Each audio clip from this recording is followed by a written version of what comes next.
Jeremy McGrath is on a record-setting pace. The Supercross fans in the Midwest came out to capture a record of their own. 55,723 have jammed the Metrodome, the largest crowd of the young season. Hello, everybody, and welcome to round 2 of the U.S. Supercross Series. I'm Art Ekman along with David Bailey, former Supercross champion. And David, Jeremy McGrath was absolutely brilliant in the opener in Orlando. Well, he was, you know, and we've all been waiting to see LaRocco get through the pack and challenge him, and he did just that. Appeared as though that McGrath was pulling away, and later we found out that LaRocco had no rear brake and crashed as a result. And but he does seem to be getting off the line a little better. If he does that again tonight and with a rear brake, who knows? Also, there's been a challenge as far as showmanship is concerned. Last week, I'm speaking of Michael Craig in the heat race. Oh, yeah. Yeah, he had it upside down on one of the triples, and he has a new another trick where he takes his leg and crosses over in front. And it's called a can-can. And while it looks real impressive, I think McGrath gets the last laugh with a victory. Tonight is the first of 2 meetings where the East 125 riders get a chance to test the West. The West with more experience, especially with Damon Huffman, the defending champion, and Ryan Hughes, a veteran. Well, they're the veterans, obviously, but the top 3 finishers from Orlando appear to be the new kids on the block, and they've already got one 125 event under their belt, so it should be real interesting. The track here in the Metrodome, very interesting. The riders expect it to rut up and be very rough in the whoops. Let's take a look. Well, here it is. It's your classic Supercross track. You got triples on each side of the racetrack to dazzle the fans. You got a little shorter starting line than what we had last week in Orlando. Also, more room to file through that first turn. That long whoop section with those 2 ruts is going to pose problems for these riders. Let's see how the future stars handle them as the 125 main event is next. This edition of the A bonus for the fans here in Minneapolis. It is the first of only 2 meetings on the year that both East and West regions 125 riders will face each other. A chance for the cream of each crop to test their skills against one another. 2 dominant riders out west. We saw Damon Huffman and Ryan Hughes. Here's Tim Ferry, who won the Eastern opener flag to flag with Frenchman Mikel Pichon taking 2nd place last week. There you see Ryan Hughes in the starting lineup. He's coming off a strong finish in Orlando, 6th place in the 250. And let's not forget, Damon Huffman was on the ground halfway through that main event. I hope he's 100% still. He took a hard crash in the 250s, trying it out in Orlando. Last year's 125 Western champion, Huffman won at Anaheim and last year right here in the Metrodome.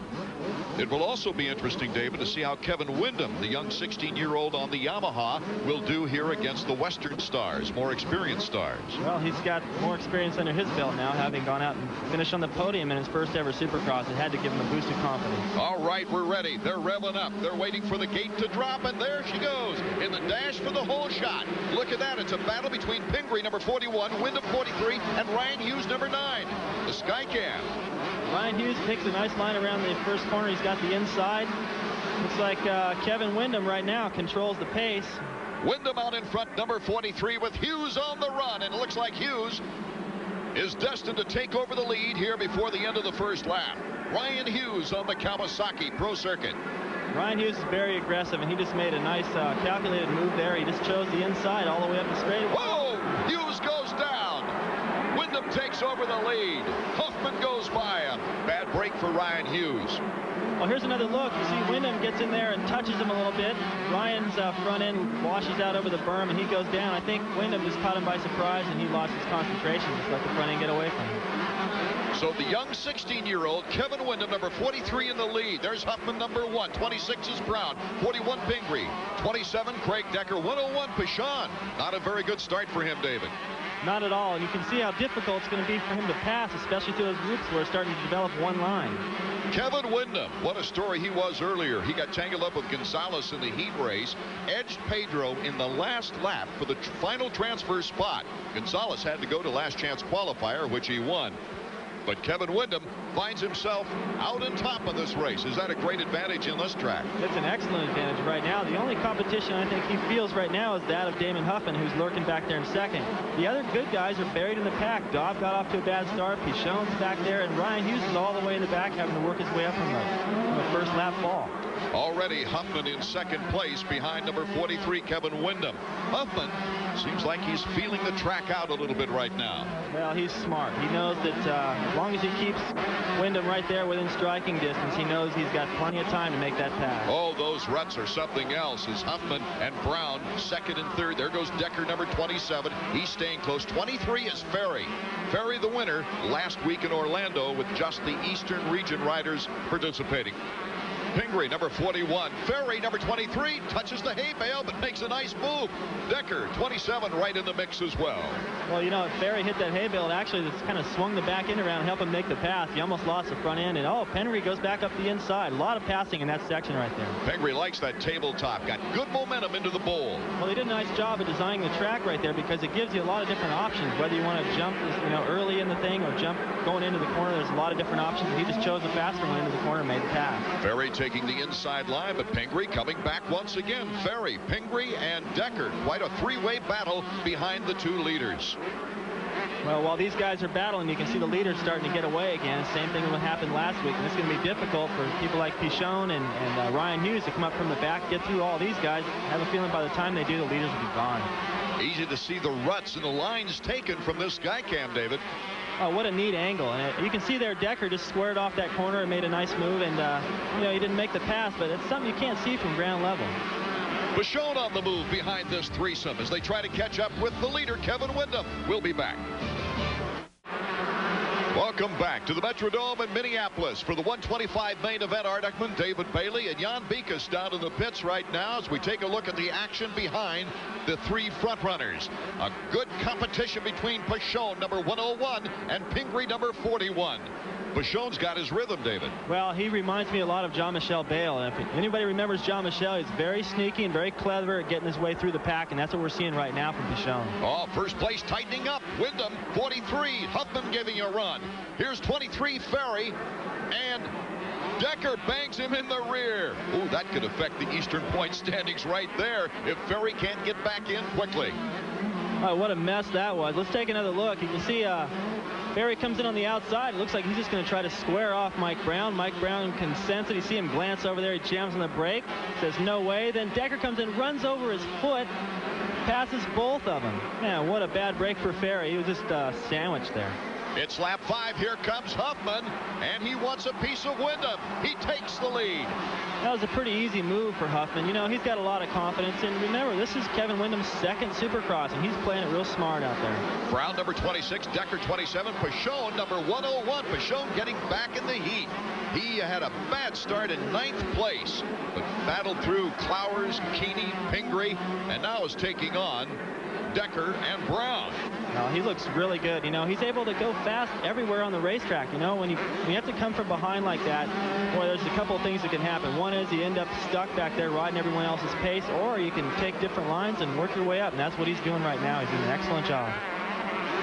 Pichon, a second place finish last week as we go to our sky cam. Well, you can see the ruts there on the takeoff of that triple. Boy, if he thinks the triple tough enough, add a few ruts in there. That's kind of like what happened to Robbie Raynard last week in Orlando. He got crossed up in the ruts. It took him right off the track. And oh, look at this exchange. Banging Brown and Decker. Pichon gets in front of the threesome now.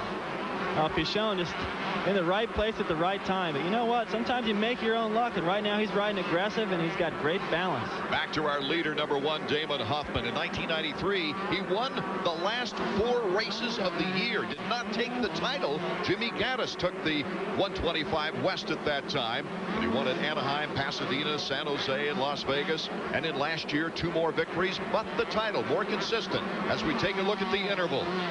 Well, you can see how far it is back there to 3rd place. You know, this is what happened to Windham in the first round. He got stuck in the pack, and the leaders put time on him. Now he's doing it to them. Decker on the right, Pichon on the left. Each taking separate lines. They're catching up with lappers.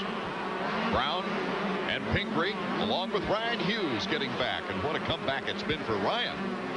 Well, it's been a great comeback. But, you know, when you fall in the first lap like that, everybody goes by. It's really unfortunate. He couldn't have waited a couple of laps. He'd still be up there. And then he's got a glimpse of Ferry coming by. His number plate's hanging out there. That's got to be a problem for him. Hughes Hughes, after crashing in that first lap, David, was in 15th, and he's trying to get back some valuable points here in the first race as far as the 125 West is concerned. Well, this sets the tone for the rest of the season, and right now Huffman's got it all under control. You know, Huffman was on the ground, as I pointed out last week, and boy, he seems to have recovered. He's 100%. You can see he's dabbing to that whoop section. It's really difficult not only to get through those whoops, but to pick that rut as well and to try to pick a straight line. Bichon in third place now, but right behind him, number 27, Craig Decker. This has been a great battle during this race. Well, it's been awesome. And, you know, Bichon came from off the pace, and he's been the rider on the move, possibly the fastest rider on the track. And right now, Decker is hitching a ride, and if these two push each other, they could catch the leaders. Halfway point now is Decker trying to catch up to third place, Bichon. Bichon said it took him a little while to get into shape because he came over to the United States to participate in the entire 125 tour, but he wasn't in shape when he got here. You know, I think Bichon can get away with that, though. He's one of the types of riders that rides really smooth. He picks good lines, and he rides smart, and that requires a lot less energy. Brown, Pingree, and Ryan Hughes. Well, these guys are mixing it up, and Ryan Hughes is the one on the move. Oh, it hits the back tire of Pingree right there, and they both mess up. They don't get the speed to do the triple, and there goes Mike Brown. He puts a little gap on these guys. Ryan Hughes, though, wants the inside on Pingree, and it's a battle down the whoops. Well, you know, Ryan Hughes, he kind of cut across on the inside. That's his teammate. I don't know if it was necessary for him to get over there and try to cut him off like that. And, you know, some of the riders don't like Ryan Hughes' riding style, but, man, he's aggressive, and he wants to do whatever it takes to win. Hughes in the first race of the season ran a 250 in Orlando, took 6th place. Good steady run for him. He was a 3rd place in semis to get to the main event. And this is his first 125 event of the year. He is in 6th position, and we'll be back in a moment. Welcome back to Minneapolis. We're winding up the 125cc action. Damon Huffman showing his superiority out in front. You know, as you watch this guy ride, doesn't even look like he's trying out there. And I used to always get blamed for that. I was like, come on, Dave, get with the program. But they look at the lap times and see how it's going fast. He's got that same quality. He's able to make it look easy. There you get a look at Tim Ferry now, who got in that scuffle with those other couple of riders, got knocked down, got the short end of the stick. His number plate's flying off. It's just a bummer to have won the opening round and have all these problems now. And he's losing ground in the Eastern Points race after winning in Orlando. This is the first race of the year for the Western guys, though, and Damon Huffman begins the defense of his 125 Western crown in very nice style. He is the class of the 125s today. He's a little bit lucky, too. You see him getting a little fancy there for the crowd. He's a little lucky in that his main competition came from Kevin Windham, and I don't mean to downplay Kevin's performance, but he is a rookie, and he's just playing it smart out there. You can bet that Hannah's not telling him to go for it and make mistakes. It's easy to get up there and try to go a little bit faster than you're capable and end up, instead of being 2nd place, you know, 15th, end up on the ground. Look at that shot just to the left of Huffman. That's Jeremy McGrath. He's checking out the whoop section, is he not? As Huffman really is cautious, coming toward his 6th career 125 Supercross victory, his 2nd here in the Metrodome. That looked pretty easy for him tonight. And here comes Kevin Windham. A great performance for him. And you know what? That looks good for him in the point standings for the East. He finished way ahead of Ferry, who won the opening round. His performance today, along with Bichon's, vault them into a tie for first place in the points race. You see Ryan Hughes, number 9, after crashing, he came all the way back to 5th, but he was dejected, not jumping that final jump. Huffman, Windham, Bichon, Decker, and Hughes, the top 5. Jan Beekes is with our 2nd place finisher right now, who's playing it smart. His 2nd podium performance in 2 races. Kevin, that was a great ride. First of all, tell us about Ryan Hughes. What happened there? Did you guys get tangled up? Yeah, in the first couple laps, everybody's dicing for positions, and I put a real good block pass on me, and he got the job done, went on ahead about his business. But the first couple laps were tough. Then he went down one of the following turns and went down a tough break for him. Well, with Tim Ferry having trouble, you may be right up on the top of the points of the East. That's got to be pretty exciting for 2nd race of the Supercross career for you. Yeah, I'm really excited about my finishes so far. I've had a 3rd and a 2nd, and I'm just so happy, especially this weekend. I was kind of a little nervous with the other coast on here. You know, it's going to be a little bit harder, and I didn't get as tired last weekend because, of course, I was a little more nervous with both coasts, and I had the Huffman, you know, number 1 plate on my tail, and he kind of maybe make a few mistakes here and there, but I guess it's all in the learning process. Okay, thanks. No problem. Well, he's certainly learning well. He's at the top of the heap along with Bichon. Ferry, Brown, and Daub rounding out the top 5 in the East. In the West, it's Huffman by 7 over Decker. Hughes is 9 back with Pingree and Gonzalez. And here's Jan Beekes with Damon Huffman. Damon, first it was the heat, now it's the final. Boy, you're making this look easy. Yeah, I had a lot of good luck so far at the first of the year. Been getting some good starts, and that's one thing I didn't do last year, but I've been working really hard with them, and I think it's going to definitely pay off. Now, you look very strong on a 250 as well, but it's 125 for you. That's what you're concentrating on. What's your goal if you can win them this easy starting off in the season? Well, just to keep on doing what I'm doing, and so far I started off the right way, and I think the 250s really helped me. I feel stronger on the 125, and that's the main difference is weight and power of the 250, and it definitely helped me, and hopefully I can carry this on through Anaheim and the rest of the event. Thank you, Jan. David, that was an interesting comment by Damon Huffman, relating the 250 experience to the 125. Sure, it takes more strength, and you can bring that confidence and that aggression to the 125 and manhandle that lighter machine. There you see Bichon making a habit out of staying on the podium. As the season heads west, he's going to have more strength to bring back to the 125. The 250s coming up next from Minneapolis, Minnesota.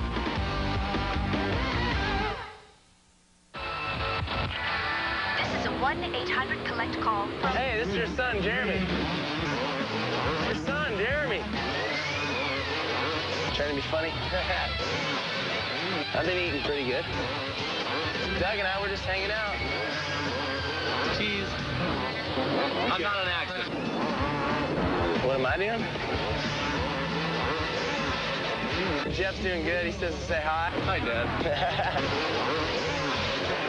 Steve says to say hi. Hi, Mom and Dad. Say what? I think we're going to take it tonight. No, I'd rather have it on your bill than mine.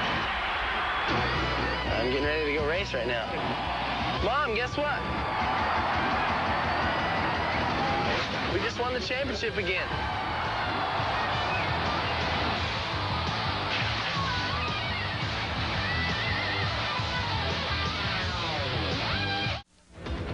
It's time now for our Honda Flashback. Let's go back to 1994. Last season, the first ever Supercross in the Metrodome, Minneapolis, Minnesota. Number 19, Mike Craig, set the fast pace. He led the first 14 laps. But Jeremy McGrath hunted him down like a heat-seeking missile. The lead for the defending champion and his 8th win of the 1994 season. McGrath on the podium again, along with Michael Craig, who took 2nd place, and Mike Kudrowski in 3rd. Highlights of 250 heat number 1 are being brought to you by Suzuki. 250 riders can get to the main event 3 ways: being the top 4 from one of the 2 heat races. If they don't make that, placing the top 5 in one of the 2 semifinal heats, or in last resort, only 2 qualifying from the last chance qualifier. How important, David, is it to go directly to the main out of this heat race? Well, it's important for your confidence. It's also important because how you finish in the heat race determines what your pick is to the gate, which is crucial for that main event. It's also less wear and tear on your mechanic. Out of our Suzuki highlights, the big event of qualifying, really. Mike Craig taking Mike Kudrowski's rear fender off in the dash for the first turn. Kudrowski carried on, but Mike Craig grimaced in pain. The shoulder injury taking Craig out of the race. Number 33, Tony Amaradio, also felt the sting of the mishap, but it would be Craig who wouldn't get up off the ground for some time. What a bad break for Mike Craig. He just got jammed into that first corner, had nowhere to go. He high-sided off at Kudrowski's rear fender, and that doesn't usually happen, but he fell just right. Meanwhile, Todd DeHoop Endo sending the 10-year veteran to the semis as well. But Craig, that was it for the day. John Dowd in the lead, the factory Yamaha, with Larry Ward, number 11, coming up from behind. Ward riding a smooth heat number 1 takes Dowd as Dowd cased it on the small bump. Mike Kudrowski, meanwhile, his battle next was with John Dowd. And Kudrowski, number 7 in the Kawasaki, takes the short turn and beats him through the whoops. Ward, Kudrowski, Dowd, with Brian Swink, the lone remaining battle in heat number 1. He's taking on Bollet, the freshman, for the final transfer spot. Number 10 from the Honda of Troy team, Brian Swink, making the nice move. Yeah, nice move. There's that section we watched in the 125s where it gives you an option of what you want to do, and he just chose a faster option. Larry Ward, after a third-place finish in Orlando, gunning for a top spot here in Minneapolis, winning his first heat of the year. Ward, Kedrowski, Dowd, and Swain. They go directly to the main event. Heat number 2, highlights brought to you by Suzuki. A big name out in front, Jeremy McGrath. Emming also there with Doug Henry, a Honda teammate of McGrath's. Mike LaRocco had his problems at the start, stalling out. Art, I can't figure out why this guy can't get off the line. He should know by now. You can see Emming having his problems in the Whoop section. That one line making it even more difficult. It's single file. There you see Lusk has nowhere to go and runs into the back of him. Out in front, we had McGrath and Henry as we go back in the pack. Lusk, number 24. LaRocco went by 9 or 10 riders after his mistake at the beginning to make the main event. You know, it's not that difficult for him to make the main event. I mean, a rider of his caliber should be able to carve through all these guys. The problem is he has no idea what's going on front, the pace they're running, and look where he's got to start. He's going to have like 10th pick to the gate for the main event. And here with the last lap, he has one more chance to get in better gate position as he leaps by Emming on the triple jump. McGrath, Henry, LaRocco, Emming. Lusk is the big name in this heat that has to go to the semis to try to make the main. Jeremy McGrath taking the checkers. He has yet to lose in this young season. Doug Henry, his best heat race of the year in the young season. McGrath, Henry, LaRocco, and Emming going directly to the main. And even though, Art, this is just a heat race, it's still important. I mean, everyone figures LaRocco's the toughest competition for Jeremy, and he just beat him once already. Semi-final highlights number 1 brought to you by Honda. And it's Todd DeHoop, number 25, taking out to the lead. But Frederic Boulay, number 103, looking very smooth. Number 25, Todd DeHoop out of Hudsonville, Michigan. Made 10 mains last year. He's out in front with a chance to make it this time and takes the checkers in front of Boulay. So it's DeHoop, Boulay, Palmer, Cliff Palmer in third, Steele and Amaradio making it to the main out of semi number 1. Semi-final number 2 brought to you by Honda. Ezra Lusk got the good start, but Ezra, riding with a bad cold, a sore ankle, didn't need any extra races or bad luck. But his crash forced him to come back in the semis to make the main. Well, Ezra's extremely fast in Supercross, incredibly talented, and unfortunately all that's going to waste. He's on the ground more times than he's not, and he hasn't been able to grasp that rubber side down concept. Bill Lawrence and Buddy Antonez out near the front. That's Buddy Antonez, number 31, as Lusk fights through the crowd now to get back in the hunt. Well, he's showing that speed and all that talent right there. Unfortunately, he's just making more work for himself. You know, it's hard enough to make the main straight out of the heat, but with the cold, it's just compounded, and he's going to be tired when he finally gets there. Lawrence, number 1, Antonez, number 2, and Semi, number 2. 2 privateers helps the pocketbook to go directly to the main. Lawrence, Antonez, Lusk, Parsons, and Stone. With the last chance results, Jeff Dement winning the last chance qualifier, Hedden also making the field. 55,000 plus waiting for the 250 main coming up. The parade lap for the 250 riders in Minneapolis. The final check for these riders on the track. Jeremy McGrath, what a run he's been on. How has success affected this young man? Well, there's always that switch in your mind. When you get on the starting gate, it's for pleasure because you've started it out as pleasure, but it always ends up as a job. I mean, I want to win races, and that is my job. But it's having fun riding the bike, practice during the week, just making it all fun. And since I've been training a lot lately, I've had to make it a lot of fun. And you know, I'm like kind of getting addicted to this training thing, and yeah, I kind of like it. So I'm definitely having fun and looking forward to this race here. Art, of all people to become addicted to training, I would have put Jeremy McGrath on last on my list. Were you a great trainer?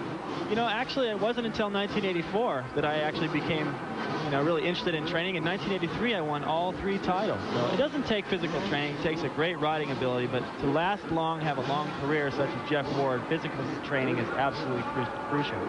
Getting set for the 250 main in Minneapolis before the largest crowd to see a Supercross outside of California. A packed house. They braved the cold outside for the warmth and the action inside. The race for the hole shot. Jeremy McGrath is off to a great one. He gets his first hole shot of the year. Emig is right there. Cut him off nice. Doug Henry is there. Look at that. Kudrowski all the way in the back of the pack. Man, what a bad break for him. And there, Brian Swink all stuck in this mess. Look at his bike is completely jammed right there. Yes, DeMenton Dowd also got hung up in that pack. Well, here from this overhead cam, you can see everything that's going on there. It's just a log jam in that inside, and lets the leaders get away to a big lead. There's John Dowd just starting to get away clean, and there's Brian Swink stuck. Well, the anticipation runs high, though, because in second place behind our number one is Mike LaRocco. Well, that's like a miracle. To get these two guys off in the first lap, unscathed and ready to do battle. This is the battle we've all been waiting for. It was starting to shape up at Orlando, but LaRocco lost his rear brake. Most of us couldn't tell that, and really didn't turn into much of a battle at all. Notice Jeremy McGrath is going over the top of the whoops, while LaRocco goes in the rut. I like that. I think that's a good strategy. You know, when I was riding, I thought it was easier to ride through the whoops and not have to focus on riding through the whoops and through a rut. It'd be interesting to see what LaRocco does about that. Number 6, Emig, and number 4, Henry, battling it out for third. Also in good position is Larry Ward and Mike Kudrowski. Well, I'm surprised to see Mike Kudrowski already clear up with these guys. We saw him in the first corner at the tail end of the pack. Man, he must be on the move. Speed work is helping Mike out, evidently. Here's Henry. Ward. There comes Kudrowski. Synthetic oil, the rest with conventional. All these guys are kind of taking each other's line, and Kudrowski's able to come from behind and sort of, you know, figure out where they're going to go and make his move. And he did a nice job right there. Now he's got his sights set on Henry, and well, he's riding a fast pace right now. Even powered through the hay bale there on the corner a little bit. Yeah, you know, he's got well, he's got all these guys in his sights. McGrath and LaRocco right here. I mean, from as far back as he was, he's still got a shot at the podium. Lusk moving ahead of Ward as we look at Skip Norfolk. Jeremy McGrath's mechanic checking out on the stopwatch as number 1 is really putting on a sprint now. Man, it looks like the camera's speeded up on this kid. He just gets faster and faster with every lap, and like I mentioned before, he's in good shape now. He has the confidence to attack that track for 20 laps. Henry a little bobble, but good balance now, trying to chase down Emig. And here comes MK. Oh, you know, Henry's in a bad spot right now, because if he tries to do anything out of the ordinary, take a different line to try to get around Emig, Kudrowski's going to sneak right inside of him. And now Kudrowski's using the middle. He's elected not to choose the rut. And I think for some of these guys, it's a little easier not to have to worry about riding through the rut. But look at Emig, lays it over in the air. It's just helping him to make that inside coming out of that corner. And it's just a weird angle looking down on these guys when they lay it over like that. And a short straightaway before that first turn. Emig, Henry, and Kudrowski still the order. Well, Kudrowski there, you see him jumping all the way over that plateau. He's jumping, he's got a different rhythm everywhere. Man, he's carrying a lot of momentum. You know, it'd be interesting to see what would have happened had he not got such a terrible start. And Larry Ward is hanging in there right behind number 7. Yeah, Larry's watching this battle, and I think, you know, it takes a lot of energy out of you. When you get in a big battle like this and guys are scrapping back and forth, you can see the difference in styles. Kudrowski's elected not to jump that first set of doubles, but it gives him that last set going into the corner. He's able to make the pass. Gives him good momentum. Right, and you know, we talked about Larry Ward. He's getting a lesson. He's watching all these different lines, and you can bet he's taking notes. He's going to use that probably on some of these guys towards the end of the race. Whoa, he gets in a rut. Down is MK. Kudrowski is down. Ward gets around him. Oh, bad break for Kudrowski now after really coming from behind. Yeah, I think the wind is out of his sails now. Look, he can't even get the kick starter out. You know, Emig definitely chopped him off, but I think Kudrowski could have eliminated that by realizing it and just backing off a little bit and letting him have the line. Meanwhile, out in front, Jeremy McGrath. He proved in the season opener he intends to keep the train on the track. He survived a bump and a crash in the first turn in the first race, but it's been clear sailing here today. Can LaRocco chase him down? We'll be back.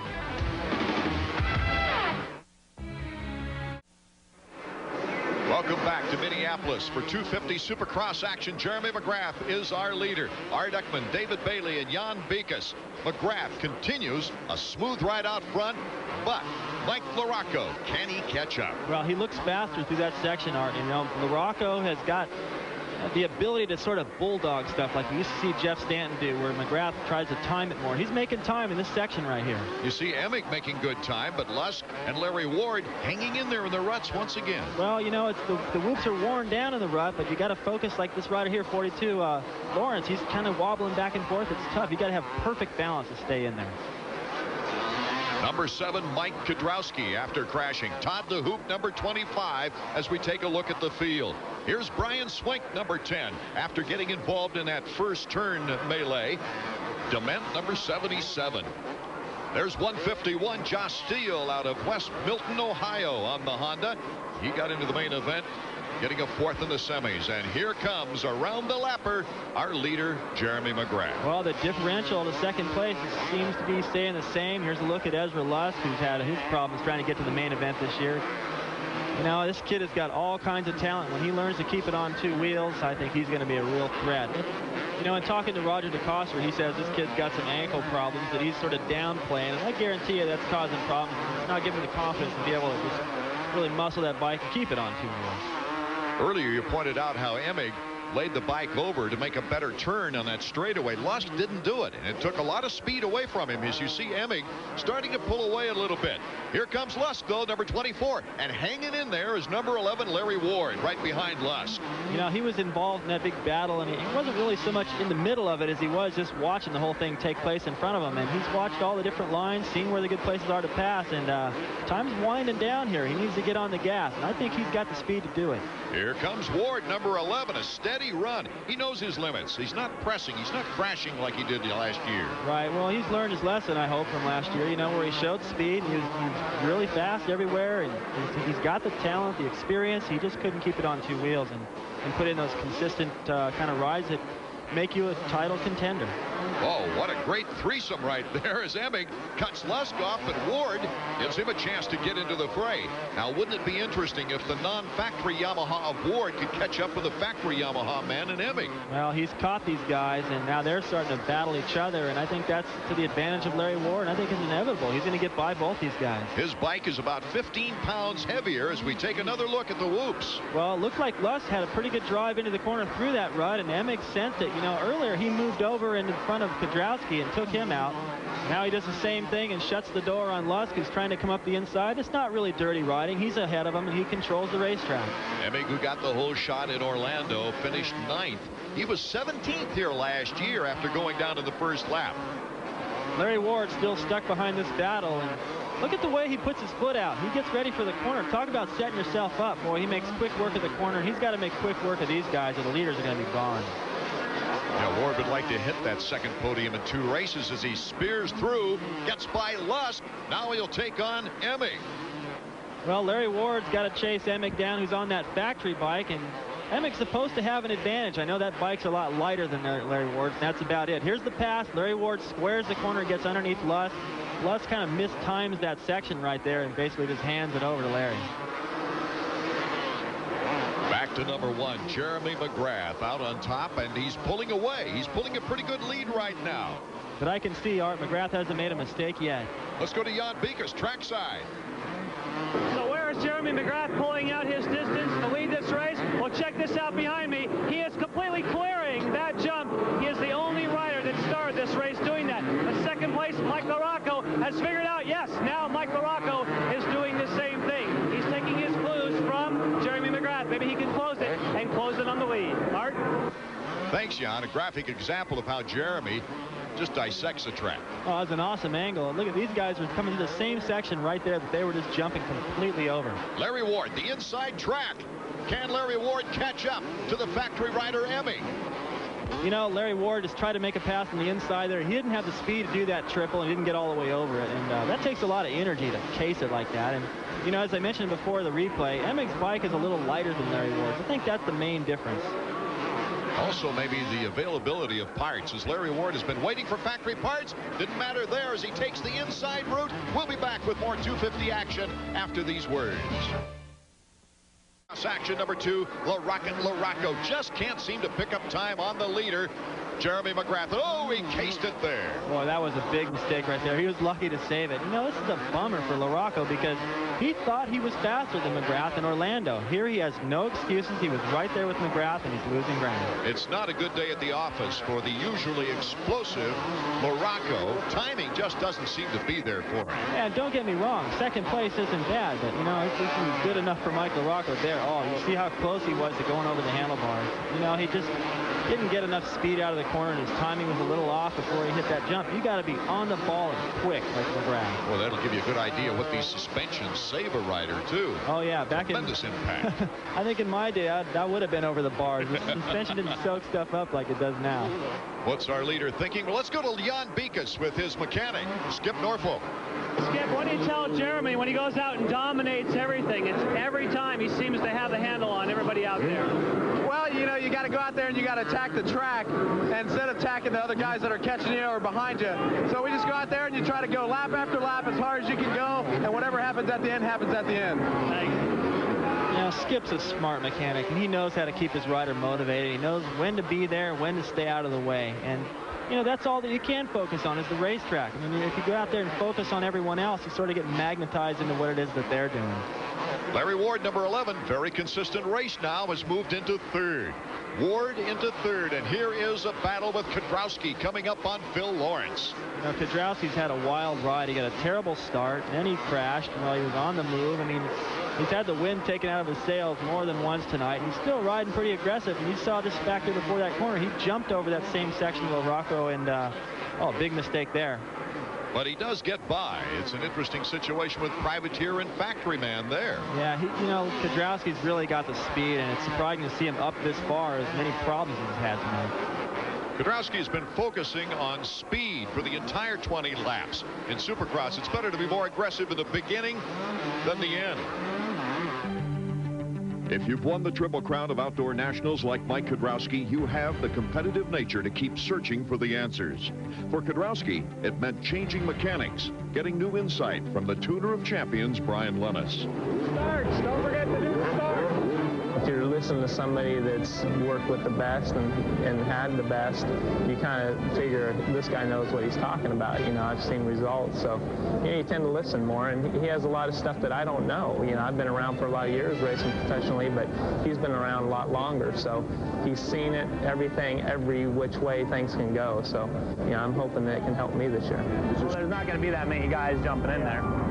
Then just plateau this, single that one, come around, step up, and then triple. Yeah, well, remember again, keep the speed going through the bowls, all the bowls, the one over there, the one over here.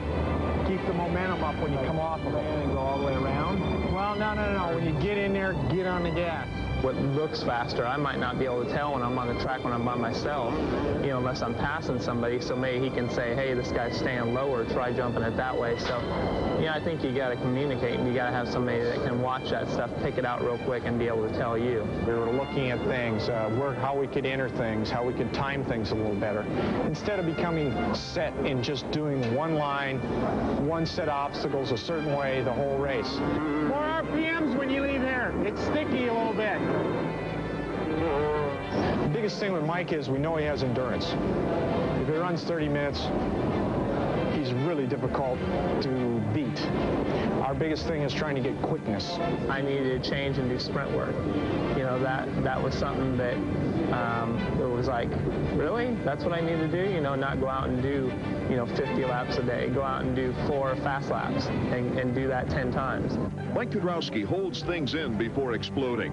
On the other hand, Lennis has been known to throw a wrench quicker than most. I think that's kind of good for me because if there is a problem, we take care of it now. Let's just do it and see if it works. I don't like to change like that, so I think it's healthy and it's going to help more. On the whoops, down through there, you were more to the left. Craig was running in a group just behind you, and he was just hammering it. Mike Kedrowski is off to a better start than being behind 31 points after 2 races last year, but changing old ways doesn't come easy. Can MK win? Yes. Wanting to do it and saying you want to do it is 2 different things. But deep down, he wants it. He's willing to give up anything he has to achieve that. And that's the big thing, to make the sacrifice. You're going to win. Maybe not right away, but in the long term, you're going to do it. Here's one bike that won't be doing it. Doug Henry had a pretty good race going for himself, but he leaped off the track, landed on the cement, and the handlebars broke. He was 4th here last year, but he's likely to end up 20th in this race. Doug, where was it that handlebar broke? Did it just break from fatigue, or did you bump into somebody? No, I crashed over there. I landed on the cement. And it broke. Well, it's a good thing you didn't land on the cement. You're okay? Yeah, that too, but I don't know. I just got a little scraped up, that's all. All right, well, you got another race next week to put it out of your mind, huh? Yeah. We'll just wait till next week. Meanwhile, his teammate Jeremy McGrath on the Honda out in front, looking for his second win of the season, his 21st of his career. You know, he looks fantastic, and you know, he came from behind and had a few problems in the first turn in Orlando to win. He's won here wire to wire. I don't see how anyone can stop this guy. Well, we'll see if you just jinxed him, David. We'll be back in a moment to get it. Jeremy McGrath has won 20 Supercrosses. He's looking forward to number 21 in the shortest period of time in Supercross history. Only 31 races. He's on his showtime lap right now. 8 wins away from Rick Johnson's career mark of 28. The knack for the fans. You know, more impressively than all the records is the way he's riding this last lap. That section over there by the mechanics area, that triple that no one else can do but LaRocco, he's jumping that on the last lap. He doesn't have to. He's doing knacks, and he's lapped all the way up to 5th place. He's only 4 seconds away from Emig in 5th place. That's pretty demoralizing for Emig to look over your shoulder and see him coming around again. Here's the man who's won 64% of his Supercross races in 2 seasons and 2 races, taking the checkered flag. Well, it's going to give him a boost of confidence going into his so-called hometown track at Anaheim next weekend. LaRocco taking 2nd there, and boy, you know, no excuses today. He just got beat. And Larry Ward on the podium for the 2nd straight race. Quite a boost of confidence for him. Well, it shows that that first race wasn't a fluke, and now he's for real, and he's solidly in 2nd place in the point standings. McGrath, LaRocco, Ward, Kudrowski, Emig, and a good ride for Phil Lawrence. Jan Bekus is with a very happy Larry Ward. Larry, we're getting used to seeing you here on the podium. That's the 2nd week in a row we've seen you on the podium. You passed a factory rider. Man, your confidence is building, huh? Yeah, definitely. You know, my no-lane Sizzler Yamaha's fast, and I said it from the beginning. I'm a new Larry Ward. I'm strong this year. Halfway, I just get faster. So hopefully I can get a start one of these days up there with those guys. I know they got a little speed on me, LaRocco and McGrath, but hard work, and I'll keep training. Maybe my bike can do a little better, and we'll catch them. Now, where do they have that speed on you? Any place on the track you think you can improve to catch them? Well, I started about 10th, and they started 1st and 2nd, so, you know, that's a little disadvantage. The track was ruddy, and they were riding good. You know, they were a long ways in front of me. I never really saw them, so once I got into 3rd, I just rode smart and finished the race, and looking forward to next weekend in Anaheim. Jeremy McGrath with a perfect 50. It was a tough day today for Mike LaRocco.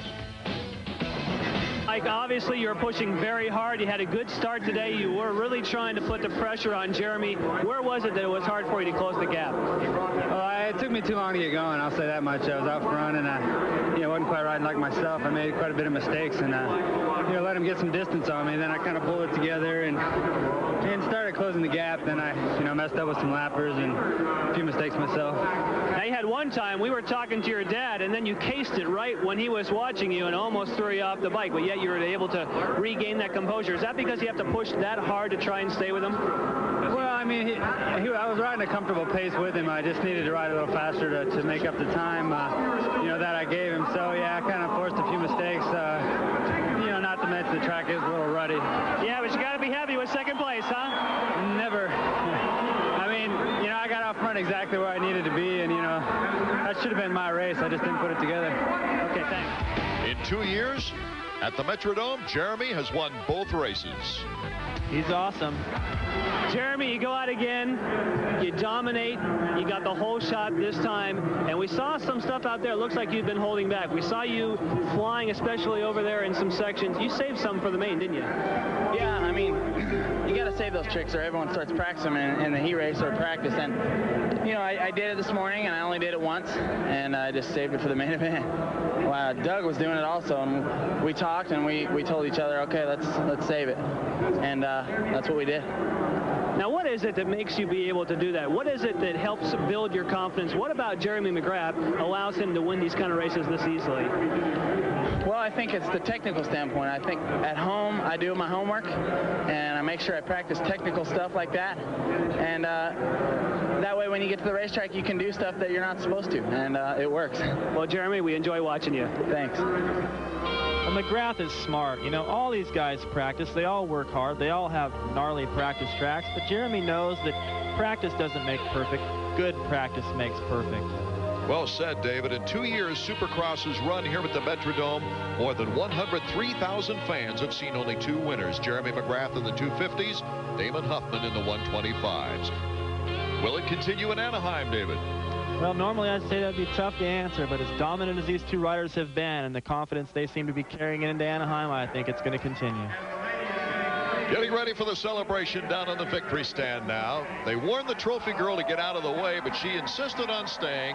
Larry Ward has opened more champagne corks this year than ever before. Yeah, I'm happy for him. You know, he's doing an excellent job. He's up there. He's a privateer standing next to 2 factory stars, and he'd like to make a habit of that, I think. And a look of disappointment on Mike LaRocco's face. Be with us next week. This is Art Ekman for David Bailey and Jan Bikas. That's it from Minneapolis. So long, everybody.